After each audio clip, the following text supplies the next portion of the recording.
혹시 파산 절차를 진행 중인데 갑자기 예전에 빌린 동 때문에 소송 서류 이런 거 받으신 경험 있으신가요? 네, 당황스러울 수 있죠. 오늘은 바로 이 상황에 대해 좀 깊게 파헤쳐보려고 합니다. 보내주신 자료들을 보니까요. 파산 중에 소송 들어오면 어떻게 해야 하는지, 또 특히 그 임대인이 파산했을 때요. 아, 네네. HO기 보증보험 가입한 임차인이랑 또 가입 안 한 임차인 소송이 왜 다르게 취급될 수 있는지 그 핵심을 좀 짚어보겠습니다. 네, 이게 겉보기에는 좀 복잡해 보일 수 있는데요. 기본적인 원칙하고 또 지금 법원 실무가 어떻게 돌아가는지 그리고 논의 중인 지점들을 따라가 보면 어느 정도 그림이 그려지실 겁니다. 그렇군요. 결국엔 파산 절차라는 큰 틀하고 개별 소송, 이 둘 사이의 관계를 이해하는 게 중요하죠. 여러분이 꼭 아셔야 할 내용 위주로 명료하게 정리해 드릴게요. 좋습니다. 그럼 제일 기본적인 상황부터 시작해 볼까요?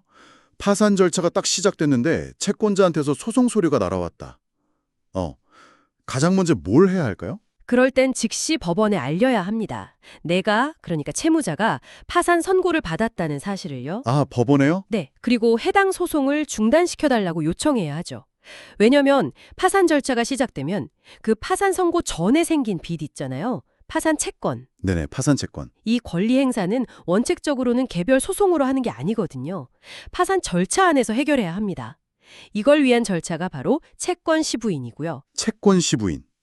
그 결과에 따라 소송의 운명이 달라진다는 말씀이시죠? 그렇습니다. 그 채권 시부인이라는 게 파산 관제인이 채권자가 신고한 채권이 진짜 있는 건지, 금액은 맞는지 이런 걸 심사해서 인정할지 말지를 정하는 거거든요. 네. 만약에 관제인이 채권을 인정한다, 이거 시인이라고 하는데요. 네. 시인하면 진행 중이던 소송은 목적을 달성했으니까 보통 취하되거나 각하됩니다. 아, 그렇군요. 근데 반대로 관제인이 채권을 인정 못하겠다, 부인을 하면요. 그럼 채권자는 그 결정에 불복해서 원래 진행하던 그 소송 절차를 통해서 파산 법원 안에서 채권 조사 확정 재판이라는 걸로 다투게 되는 거죠. 네, 뭐랄까, 불필요한 절차를 줄여서 좀 효율적으로 하려는 거예요. 알겠습니다. 그런데 보내주신 자료에서 특히 좀 강조된 부분이 임대인이 파산한 경우였어요. 여기서부터 뭔가 좀 복잡해지는 것 같은데? 네, 맞아요. 특히 임차인이 HUG 전세보증 보험 이거 가입했는지 여부가 왜 이렇게 중요한 변수가 되는 건가요?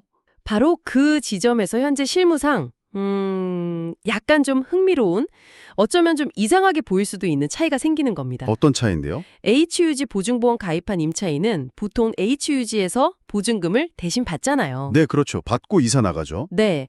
그러고 나면 HUG가 임차인 권리를 넘겨받아서 이걸 대위 변제라고 하는데, 파산한 임대인 상대로 보증금 돌려달라는 소송을 겁니다. 잠깐만요. 근데 아까 파산 절차 중에는 개별 소송은 원칙적으로 멈춘다고 하셨잖아요. 네, 원칙은 그렇죠. 근데 HUG 소송은 왜 예외처럼 진행될 수 있다는 거죠? 이게 자료에서 지적하는 핵심 문제 같은데요? 정확히 보셨습니다. 원칙대로라면 HUG 소송도 당연히 중단되어야 맞는데 현재 법원 실무에서는 좀 다르게 보고 있어요.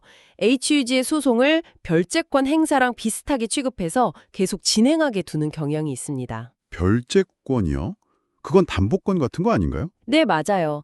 저당권처럼 파산 절차랑 상관없이 담보물을 팔아서 우선 돈을 받아갈 수 있는 권리인데, HUG의 이 보증금 반환 채권이나 임차권에 기반한 권리 행사를 약간 거기에 준하는 걸로 보는 시각이 있는 거죠. 아, 좀 특이하네요. 그래서 파산 관제인이 특별히 이의 제기를 안 하면 HUG는 그냥 승소 판결을 받고요. 그 집을 경매에 넘겨서 자기들이 지급했던 보증금을 회수해 가는 거죠. 그렇군요. 그럼 반대로 HUG 보증보험 가입 안 한 임차인은요? 이분들은 어떻게 되는 거예요? 일반 원칙대로 소송 중단인가요? 네, HUG 미가입 임차인이 직접 소송을 제기하면 그건 아까 말씀드린 일반 원칙대로 갑니다. 소송은 중단되고 파산 절차 내에 채권 시부인 절차를 따라야 해요. 그런데 여기서 문제가 생길 수 있다고요? 네, 바로 파산 관제인이 그 임대주택을 처분하는 걸 포기할 때 이걸 환가 포기라고 하는데요. 이때 문제가 생길 수 있습니다. 환가 포기요? 그건 왜 하는 건가요? 관제인이 보기에 그 집을 팔아봤자 경매 비용이나 이런 거 빼면 남는 게 거의 없거나 아니면 절차가 너무 복잡하다 이렇게 판단될 때가 있어요. 그러면 아예 매각 절차를 안 하는 거죠. 아, 그럼 임차인은 어떻게 해요? 이렇게 되면 HUG랑 달리 직접 경매 신청이 좀 어려운 미가입 임차인은 정말 곤란해지는 거죠. 나중에 보증금을 받으려고 다시 소송을 하려고 해도 이미 파산 절차에서 면책 결정이 나버리면 그 채권 자체가 없어졌을 수도 있거든요. 와, 정말 답답한 상황이네요. 네. 이 문제가 사실 지금 대법원에서 최종 판단을 기다리고 있는 상태입니다. 해결책은 논의되고 있나요? 미가입 임차인을 위해서요? 네, 그래서 서울회생법원에서 대안을 좀 찾고 있습니다. 임차인한테 해당 주택에 대해서 뭐 전세권 등기나 아니면 근저당권을 설정해 주는 거죠. 근저당권을요? 네, 그렇게 해서 관제인이 환가 포기를 하든 말든 상관없이 임차인 스스로 담보권을 실행하는 경매, 즉 임의 경매를 신청할 수 있게 하자는 거예요. 좀 더 적극적으로 보증금을 찾아갈 수 있도록 길을 열어주려는 시도죠. 아, 그건 좋은 방안 같은데요. 네, 관련해서 연구팀이 구체적인 방안 만들고 있고요. 곧 HUG하고 업무 협약도 맺을 예정이라고 하더라고요. 뭐 비용 부담이나 서식 같은 세부적인 걸 조율 중이겠죠. 자료들을 쭉 보니까 결국엔 이게 근본적으로는 같은 보증금 반환 문제인데 HUG가 할 때랑 개인이 할 때랑 법적인 경로가 왜 이렇게 달라지냐? 이런 문제 제기가 있더라고요. 바로 그 점입니다. 그게 자료들에서 공통적으로 지적하는 뭐랄까 모순점이죠. 왜 같은 성격의 채권인데 다르게 취급하냐는 거예요. 네. 그래서 한 자료의 필자는 HUG가 하는 개별 소송도 사실 사회적 비용이 꽤 드니까 차라리 아까 말한 근저당권 설정 방안처럼 임차인한테 직접 경매 신청권을 주는 방식으로 통일하는 게 더 효율적이지 않겠냐?